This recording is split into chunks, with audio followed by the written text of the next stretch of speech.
স্বদেশ প্রত্যাবর্তনের পর ভারপ্রাপ্ত চেয়ারম্যান থেকে বিএনপির চেয়ারম্যান হিসেবে দলের দায়িত্ব গ্রহণের পর ত্রয়োদশ জাতীয় সংসদ নির্বাচনের প্রচারণায় নামেন তারেক রহমান। গত 22শে জানুয়ারি হযরত শাহজালাল এবং হযরত শাহ ফরান রাহমাতুল্লাহির পবিত্র মাজার জিয়ারতের মাধ্যমে নির্বাচনী প্রচারণা শুরু করেন তিনি। এদিন সিলেট সরকারি আলিয়া মাদ্রাসা মাঠের জনসভার মঞ্চে বক্তব্যকালে সবাইকে মিথ্যার বিরুদ্ধে ঐক্যবদ্ধ হওয়ার আহ্বান জানিয়ে মানুষের অধিকার প্রতিষ্ঠায় ধানের শীষে ভোট দিতে বলেন তারেক রহমান।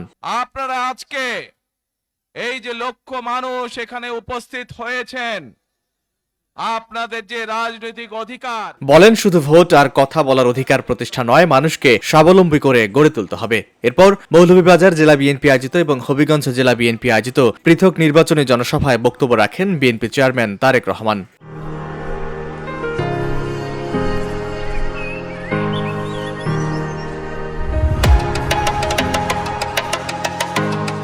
এরপর নির্বাচনী প্রচারণায় ব্রাহ্মণবাড়িয়া, কিশোরগঞ্জ, নরসিংদী, নারায়ণগঞ্জ, ভাসানটেক, ফেনী, কুমিল্লা, গাজীপুর সহ চট্টগ্রাম ও রাজশাহীতে নির্বাচনী জনসভায় বক্তব্য রাখেন বিএনপি চেয়ারম্যান তারেক রহমান।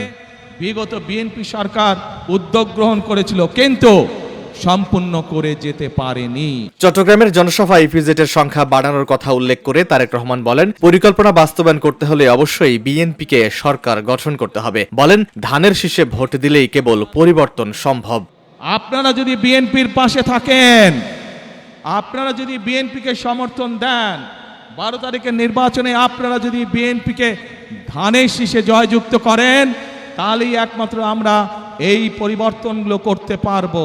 রাজশাহীর জনসভায় বলেন, রাজশাহীতে একটি বিশেষায়িত হাসপাতাল গড়ে তুলতে পারলে দেশের মানুষ দেশেই ভালো চিকিৎসা পাবে। বিশেষায়িত কোনো হাসপাতাল তৈরি করতে পারি কিনা, যার ফলে এই এলাকার মানুষ সহ সমগ্র দেশের মানুষ চিকিৎসা সুবিধা পায়। বলেন, রাজশাহী সহ উত্তরাঞ্চল মূলত কৃষি নির্ভর অঞ্চল। এ কথা মাথায় রেখেই কৃষি সংশ্লিষ্ট কিছু কলকারখানা গড়ে তোলার প্রত্যয় ব্যক্ত করেন বিএনপি চেয়ারম্যান। কৃষক যদি আজকে অর্থনৈতিকভাবে শক্তিশালীভাবে দাঁড়িয়ে থাকতে পারে, তাহলে দেশের মানুষও সহজেই কৃষি উৎপাদিত যে পণ্য আছে সেগুলো তারা সহজেই তাদের ব্যবহারের জন্য ব্যবহার করতে পারবে।